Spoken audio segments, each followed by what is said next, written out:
ভালো করে করছি, স্কুল যা। প্রত্যেকদিন স্কুলের কথা বলে তুই বাহানা করিস কিসের জন্য? যা স্কুল যা। না, আমি আজকে স্কুলে যাবো না, আমার ভালো লাগছে না। আরে একদিন স্কুলে না গেলে কি হবে? থামিস তো রে, স্কুলে না গেলে কি হবে দেখাচ্ছি। এই বাবা শোনো শোনো, জি বলেন। এখানে সঞ্জয় বাবুর বাড়ি কোথায় বলতে পারো? আমি ওইসব সঞ্জয় বাবুটা চিনি না। শোনো শোনো শোনো শোনো, তুমি সঞ্জয় বাবু চিনো না? না। সে বিশাল বড় লোক, অনেক ধনী মানুষ। এখানে যে একটা তোমার বৃদ্ধাশ্রম আছে না, সেই বৃদ্ধাশ্রম সে নিজে চালায়, চিনো না? না, আমি চিনি না। কি বলো?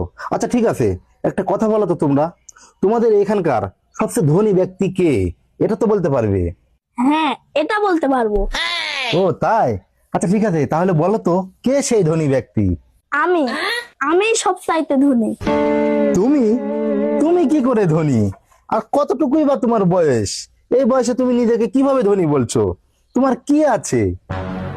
আমার কাছে আমার মা আছে। কি বলো? মা থাকলেই কি ধনী হওয়া যায়? হ্যাঁ কাকা, যেদিন আমার জ্বর হয় আমার মা সারা রাত জেগে থাকে আর বসে থেকে আমার মাথায় হাত বুলিয়ে দেয়। এটা কি কিনতে পাওয়া যায় কাকা, বলেন তো?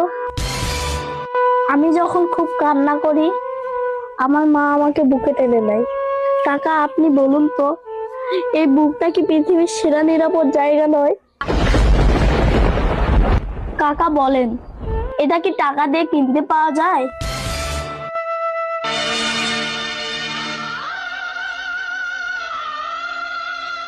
সে তো বুঝলাম, কিন্তু টাকারও তো দরকার। হ্যাঁ, টাকারও দরকার, কিন্তু টাকা দিয়ে কি মা ডাকটা কিনতে পাওয়া যায়? যেমন আমি মাকে ডাকি, মা, ও মা, মা গো। এই ডাকটা তো টাকা দিয়েও কিনতে পাওয়া যায় না। কাকা জানেন, এই পৃথিবীতে অনেক বড় বড় মানুষ আছে, অনেক ধনী মানুষ আছে, তাদের কাছে অনেক বড় বড় বাড়ি আছে, কিন্তু তাদের ঘরগুলো পুরো ফাঁকা, কারণ সেখানে মা নেই। তুমি এত ছোট বয়সে, এই বয়সে তুমি এত কিছু সব বুঝলে কি করে? আমার মা আমাকে সবকিছু শিখিয়েছে, ভালোবাসা, সম্মান, মানুষ হওয়া। যার মা আছে সে গরিব হতে পারে কিন্তু নিঃস্ব না। থাক, আমি বুঝতে পারছি বাবা, তুমি আজকে আমার চোখ খুলে দিলে। আমি এখানে কেন আসছিলাম বাবা তুমি জানো? আমি যে সঞ্জয় বাবুকে এখানে খুঁজতে আসছিলাম, বললাম না যে সঞ্জয় বাবুর একটা বৃদ্ধাশ্রম আছে,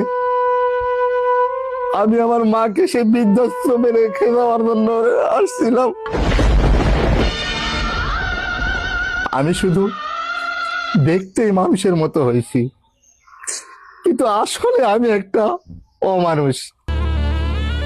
তুমি এটুকু বয়সে আমাকে শিক্ষা দিলে বাবা, মাকে কিভাবে শ্রদ্ধা করতে হয়, মাকে কিভাবে সম্মান করতে হয়, মা কি জিনিস তুমি আমাকে ভালো করে বুঝাইয়া দিলে। তুমি ভালো থেকো বাবা, তুমি সবসময় এভাবে তোমার মাকে সম্মান করো। আমি যাচ্ছি, এতদিন আমার মাকে আমি বহুত অবহেলা করেছি, এখন আমার স্থান হবে শুধু আমার মায়ের পায়ের নিচে।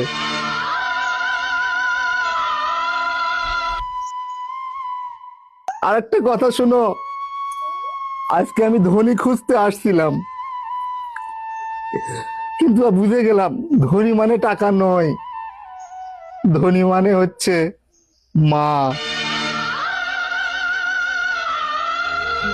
যার কাছে মা আছে সে পৃথিবীর সব থেকে ধনী, কারণ টাকা চলে গেলে টাকা আসে, কিন্তু মা চলে গেলে কখনোই মা আসে না। হ্যাঁ বন্ধুরা, আসল ধনী তো সে যার ঘরে মা আছে। মা না থাকলে সত্যি দুনিয়াটা অন্ধকার লাগে। তাই মা বাবা বেঁচে থাকতেই তাদের সেবা করুন, যত্ন করুন, তাদেরকে সম্মান করুন। ধন্যবাদ।